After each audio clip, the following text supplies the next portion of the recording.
I spent 11 years as a field archaeologist with the Bureau of Land Management's Arizona Strip District Office in St. George, Utah.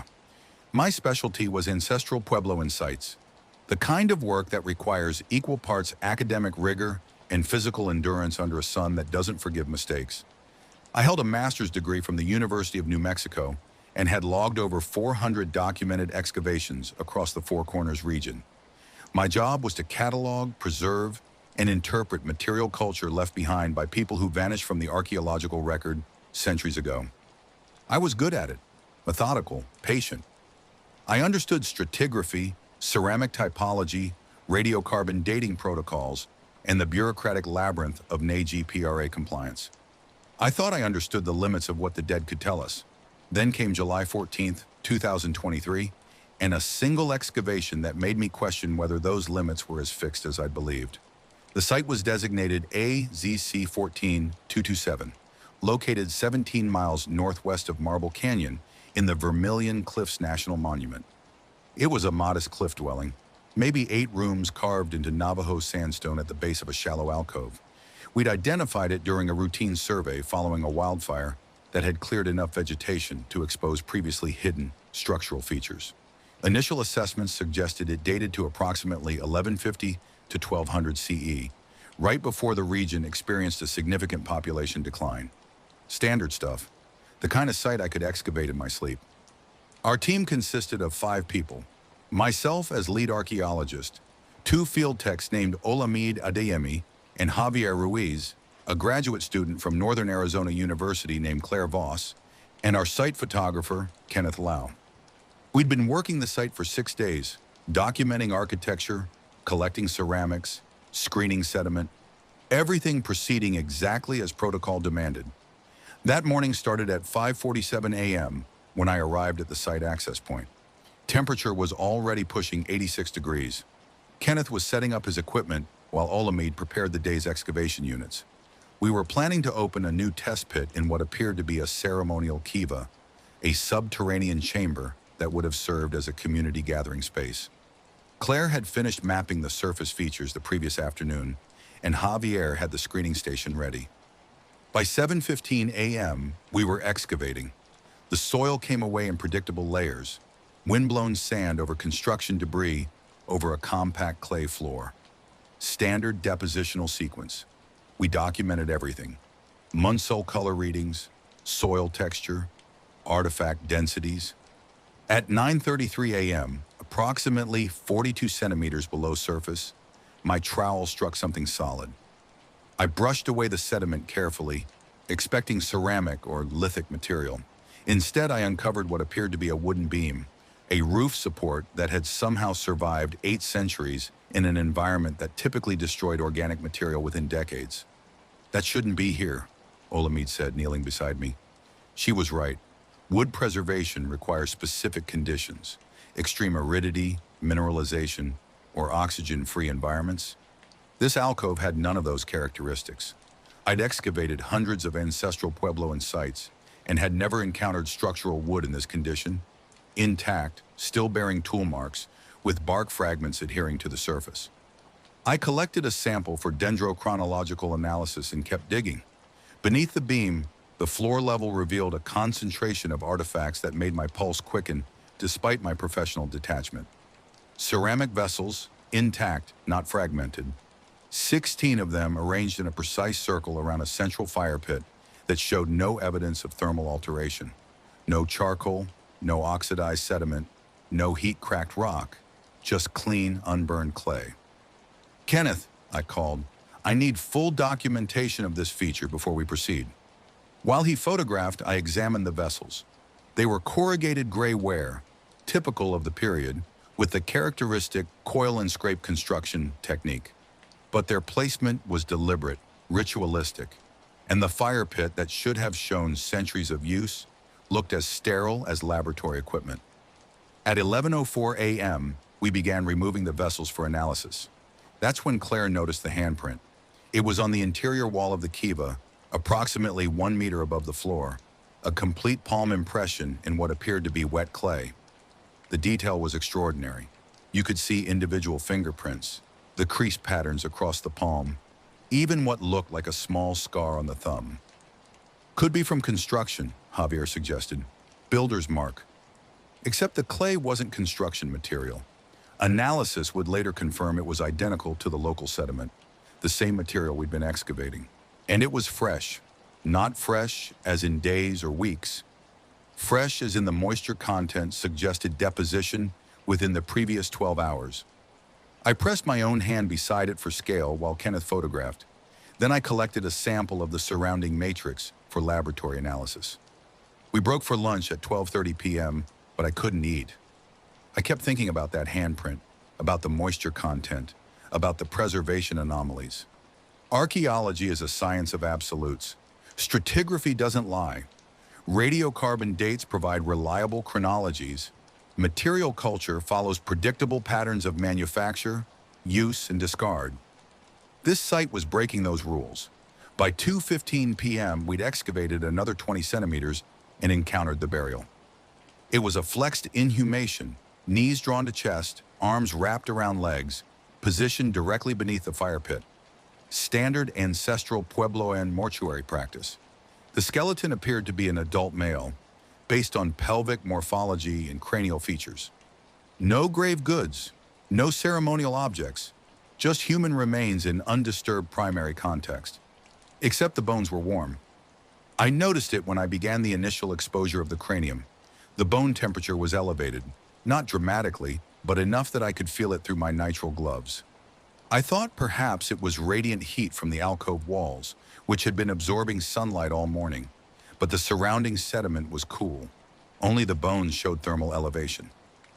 Olamide, I said quietly, I need you to confirm something. She knelt beside the burial and carefully touched the exposed femur. Her expression went blank. That's not possible, she whispered. I had her take temperature readings with our digital thermometer while I continued exposure. The bones registered between 93.2 and 94.7 degrees Fahrenheit. The sediment around them, 76.3 degrees. The air temperature in the alcove, 89.1 degrees. The bones were warmer than their environment by nearly 15 degrees. Kenneth documented everything while Claire took sediment samples. Javier stood at the edge of the excavation unit, saying nothing, his face the color of the sandstone walls. I should have stopped the excavation. Protocol demanded consultation with the state archaeologist and tribal representatives before proceeding with human remains.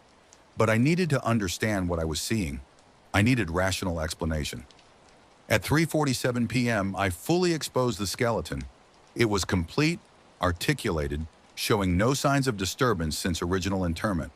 Taphonomic indicators suggested burial approximately 800 years ago, consistent with our site dating.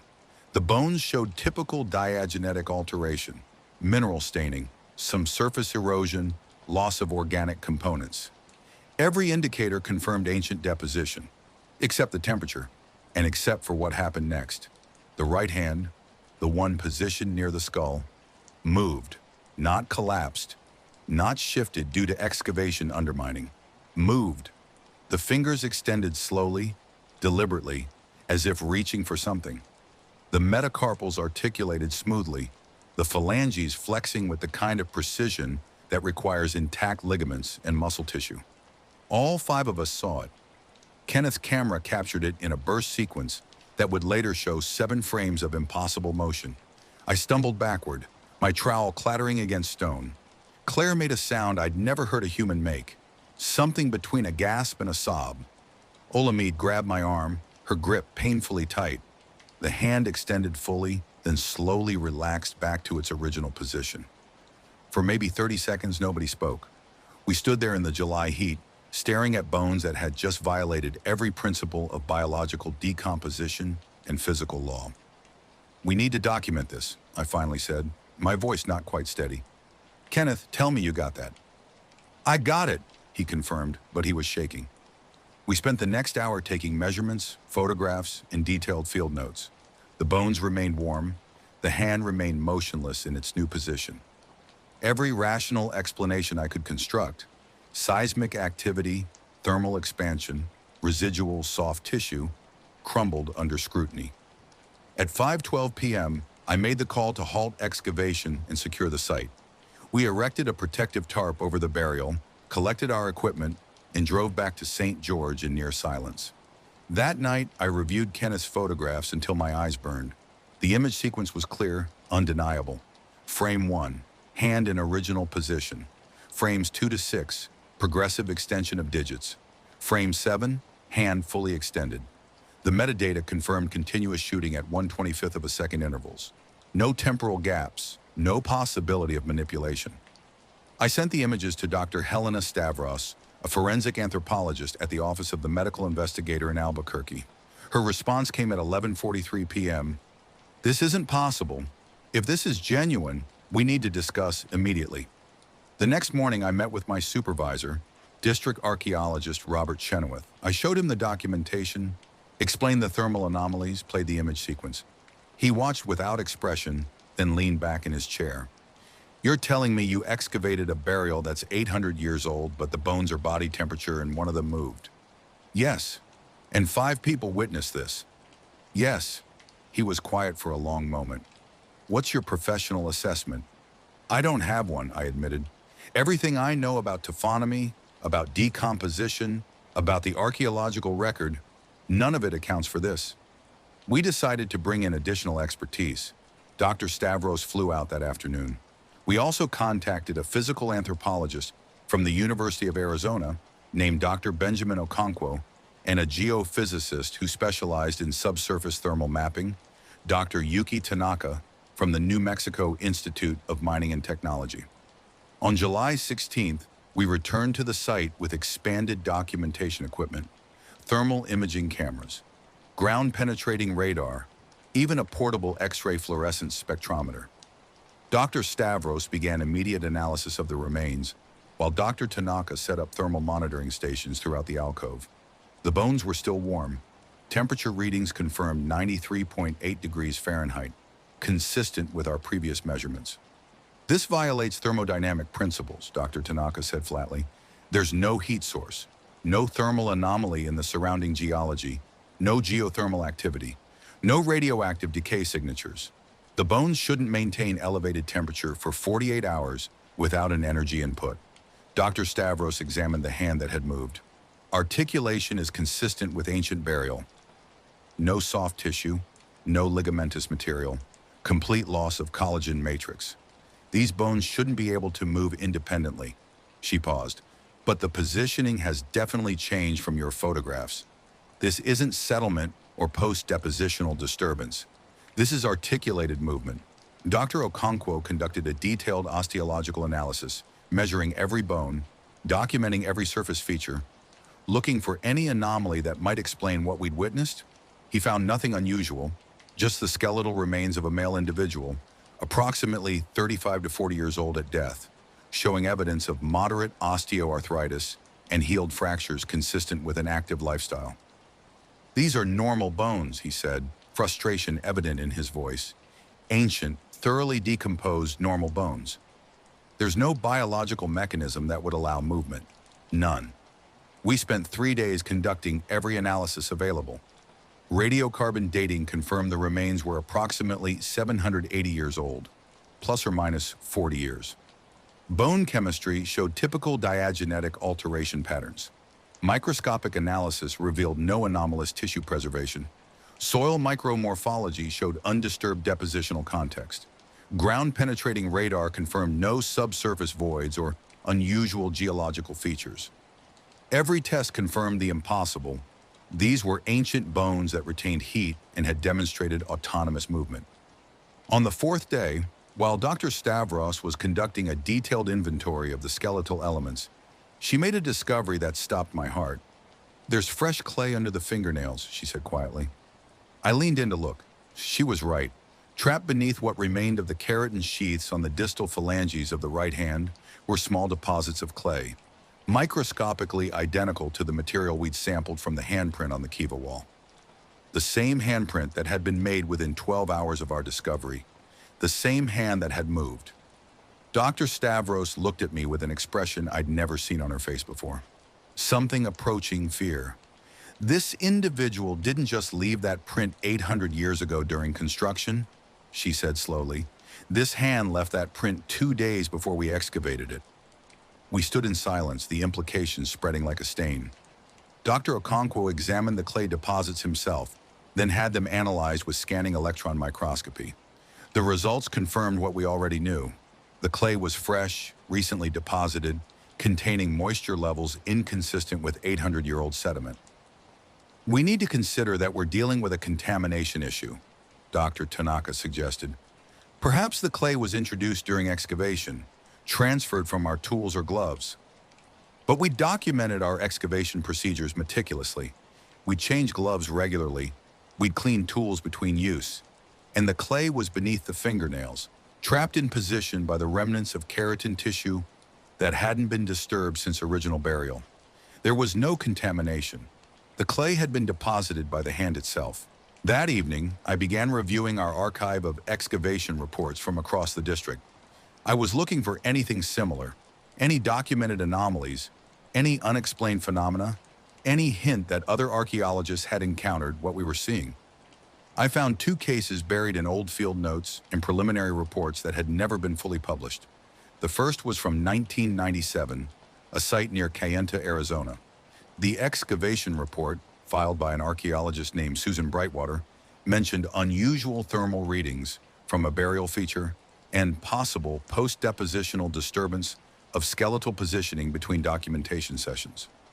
Her field notes, which I accessed through archived records, describe bones that felt warm to the touch and ceramic vessels that showed fingerprints inconsistent with surface weathering patterns. The site was closed without full analysis after Brightwater resigned abruptly. I tried to contact her through professional networks but discovered she'd left archaeology entirely and was working as a park ranger in Alaska, refusing all inquiries about her former career. The second case was from 2011, a cliff dwelling in Bandelier National Monument, New Mexico. The lead archaeologist, David So, noted in his field journal, which I accessed through a Freedom of Information Act request, ceramic vessels in ritual context showing fresh fingerprints inconsistent with site chronology, and skeletal remains in kiva feature demonstrating thermal anomalies without explanation. His notes describe finding wet clay deposits on ancient bone surfaces and witnessing movement of skeletal elements during documentation that cannot be attributed to natural processes. His journal entries ended abruptly mid-excavation. When I finally tracked him down, he was teaching high school history in Flagstaff. He refused to discuss the excavation, only saying some things we dig up should stay buried. I realized then that what we'd encountered at AZC 14227 wasn't unique. It was simply the first time someone had documented it thoroughly enough to prove it happened. How many other archaeologists had seen similar things and attributed them to fatigue, heat exhaustion, or misperception? How many had witnessed the impossible and chosen silence over professional suicide? I shared my findings with Dr. Stavros and Dr. Okonkwo. We discussed possible explanations ranging from quantum tunneling effects to consciousness imprints in mineral structures. Everything sounded like science fiction. Nothing sounded like science. The data is irrefutable, Dr. Stavros said, but the implications are professionally untenable. If we publish this, we'll be laughed out of our careers. She was right. I knew she was right. On July 23rd, I submitted my final report to the Bureau of Land Management. I included all data, all photographs, all witness statements, all laboratory analyses. I made no interpretative conclusions beyond stating that the site presented anomalous characteristics requiring further investigation by specialists outside traditional archaeological disciplines. The report was reviewed by the regional director, the state archaeologist, and a panel of consulting experts. 2 weeks later, I received official notification that the site was being closed permanently for preservation concerns, and that my report was being classified as administratively sensitive and removed from public access pending additional review. Translation, they were burying it. The remains were reburied in place after consultation with tribal authorities. The site was backfilled. The alcove was fenced off. A ZC 14227 ceased to exist in any official capacity. I submitted my resignation on August 2nd, 2023. Robert Chenoweth called me into his office, genuinely confused. "You're one of the best field archaeologists in the region," he said. Why walk away now? I didn't tell him the truth. I said I was burned out, that I wanted to pursue other opportunities, that the physical demands of fieldwork were taking their toll. All lies that sounded reasonable. The truth was, I couldn't continue excavating the dead while knowing that death might not mean what I'd always believed it meant. Every burial became a potential encounter with something that operated outside natural law. Every artifact became evidence that our understanding of human remains and the archaeological record was fundamentally incomplete. I couldn't look at bones the same way anymore. Couldn't treat them as inert matter, biological waste left behind by the living, because I'd seen one reach across 8 centuries and leave evidence of its persistence in wet clay. People ask me sometimes why I left archaeology. I give them the rehearsed answers, the acceptable explanations. None of them are true. The truth is, I spent 11 years believing I understood the relationship between past and present, between the living and the dead, between what remains and what vanishes. I believed in stratigraphy, in depositional context, in the permanence of the archaeological record. I believed the past was fixed, knowable, subject to scientific investigation and rational interpretation. One excavation destroyed all of that. I think about that handprint constantly, about those warm bones that defied thermodynamics, about the clay under fingernails that should have crumbled to powder 800 years ago, about the way those fingers extended with deliberate purpose, as if searching for something they'd lost. I think about Susan Brightwater and David So, and how many other archaeologists have seen things they couldn't explain and chose silence over professional destruction. How many sites have been quietly closed? How many reports have been buried in administrative archives? How many of us have excavated something that shouldn't be possible and convinced ourselves we imagined it? Mostly I think about the question that haunts me every night. If the boundary between past and present is permeable enough for a hand to reach across 800 years and leave a fresh print in wet clay, what else might be moving through time that we've simply failed to notice? I don't work in archaeology anymore. I manage a bookstore in Santa Fe now, selling maps and guidebooks to tourists who want to explore the ancient ruins scattered across the Southwest. Sometimes they ask me for recommendations, for insights into the ancestral Puebloan people who built those cliff dwellings and kivas and great houses. I tell them what they want to hear. I don't tell them about the sites that break the rules, about the burials that refuse to stay cold, about the hands that keep reaching. But I still dream about that kiva, about those 16 ceramic vessels arranged in their perfect circle, about bones that retain the memory of warmth long after flesh had fallen away, about the way that hand moved with such careful deliberation, as if it had been waiting 8 centuries for someone to witness its gesture. And sometimes, when I wake at 3 a.m. with my heart pounding and the taste of dust in my mouth, I wonder if that hand is still reaching, still searching for something in the dark, and whether we were ever meant to find what it was reaching for, or if some questions asked by the dead should remain forever unanswered.